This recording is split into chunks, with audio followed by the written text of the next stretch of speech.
கரூர் செல்ல ஈரோடு பஸ் ஸ்டாண்டில் நின்ற ஒரு அரசு பேருந்தில் ஏறி அமர்ந்தேன். நடுவில் தான் தாய் சொல்ல தட்டாத பஸ்ஸு ஓரளவு காலியாக இருந்தது. அப்போது ஒரு பெரியவர் வந்து, தம்பி பக்கத்தில் ஆள் வருதா? ஆமாம். பொய். வேற எங்கேயாவது போய் உட்காருங்க. சில நிமிஷம் கழித்து டிப்டாப்பாய் ஒரு ஆசாமி, சார் பக்கத்தில் ஆள் வருதா? ஆமாம். மறுபடியும் பொய். ஏன் சார், பஸ்ஸில் அவ்வளவு இடம் இருக்குல்ல, அங்கே போய் உட்காரலாம்ல என்று நினைத்ததை அவர் உணர்ந்து வேறு இடம் சென்று அமர்ந்து கொண்டார். ஓரளவு பஸ்ஸு நிரம்பிவிட்டது. இப்போ ஒரு பையன் வந்தான். அழுக்கு சட்டை, அழுக்கு பேண்ட்டு. சார் பக்கத்தில் ஆள் வருதா? நான் இனி பொய் சொல்ல முடியாதென்று எண்ணி, இல்லை யாரும் வரல. ஏன்? இல்லை நான் உட்காரணும். சரி உட்காரு. ஒருவித நெருடலுடன் சொன்னேன். அவன் உடனே தான் கொண்டு வந்திருந்த கூடையை என் அருகில் வைத்துவிட்டு கீழிறங்கி எங்கேயோ சென்று விட்டான். கூடைக்குள் அழுக்கு துணிகள், அதிலிருந்து துர்நாற்றம் வேறு. என்னடா இது, பிரபுவுக்கு வந்த சோதனை. முதல்ல கேட்ட அந்த பெரியவர் அல்லது டிப்டாப் ஆசாமி, அவங்க 2 பேரில் யாருக்காவது இடம் கொடுத்துருக்க செஞ்சிருக்கலாம். இப்படி ஆகிருச்சேன்னு கவலைப்பட்டுக்கிட்டே அந்த கூடையை மெல்ல அழுத்தி பார்த்தேன்.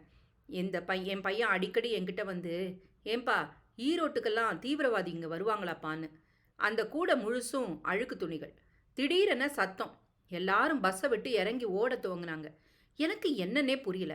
அப்புறம்தான் புரிஞ்சுது, இந்த பஸ்ஸு கிளம்புறதுக்கு முன்னாடியே ஒரு பிரைவேட் பஸ்ஸு கிளம்ப தயாரானப்போ எல்லாருமே இறங்கி அதை நோக்கி ஓடினாங்க. நான் வேற நடுவில் உட்காந்துருக்கேன். நான் போகிறதுக்குள்ளே அந்த பஸ்ஸில் சீட்டெல்லாம் ரொம்பிடும். இந்த பஸ்ஸு கிளம்ப இன்னும் தாமதம் ஆகும் போல தெரிஞ்சுது. இந்த கூடைக்காரனை வேற காணும்.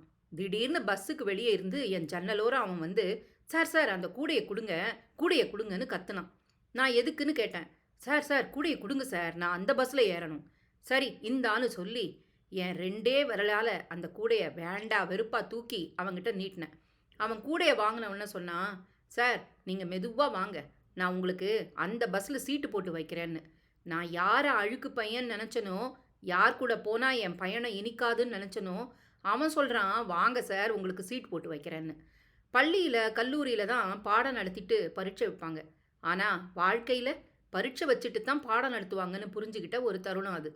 நம்ம சந்திக்கிற ஒவ்வொரு மனுஷனும் நமக்கு ஏதாவது ஒரு விஷயத்தை கற்றுக் கொடுக்க இறைவனால் இல்லைனா இயற்கையால் அனுப்பப்படுறான் அப்படிங்கிறத நான் நம்புகிறேன். அந்த பையன்கிட்ட அமர்ந்து நான் போன இந்த 2 மணி நேர பயணத்தில் துர்நாற்றம் நாத்தம் எதுவும் அடிக்கலை.